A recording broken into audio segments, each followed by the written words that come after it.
Many call Singapore a tax haven that has become rich through that process. Discover the controversial truth behind its financial success, the loopholes that made it happen, and how this tiny island became an economic giant. After gaining independence, Singapore faced huge problems. It didn't have natural resources and a small population. Its leaders, especially Kuan Yew, had a clear vision.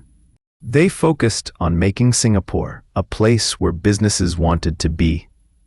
One of the first things Singapore did was embrace free trade. It lowered tariffs and made it easy for companies to import and export goods. This attracted foreign investment because companies could easily move their products in and out of the country.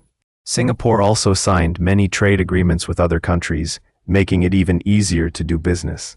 Singapore knew that education was key. The government invested heavily in schools and training programs to make sure its people had the skills needed for the modern economy. They focused on science, technology, engineering, and math, STEM fields, as well as vocational training.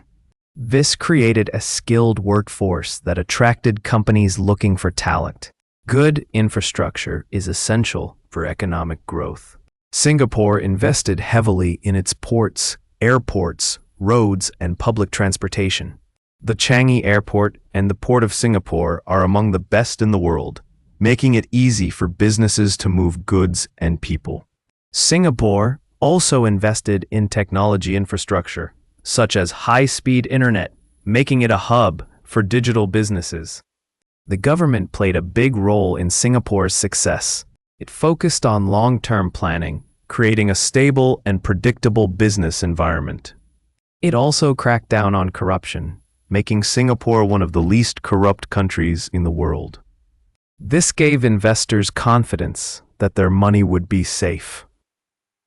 Singapore started with manufacturing and then moved into finance, technology, and tourism.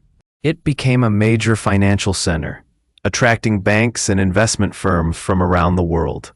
It also invested in research and development, becoming a hub for innovation and technology. The tourism sector also grew, with many people visiting Singapore for its attractions and events. Even with all its success, Singapore faces problems.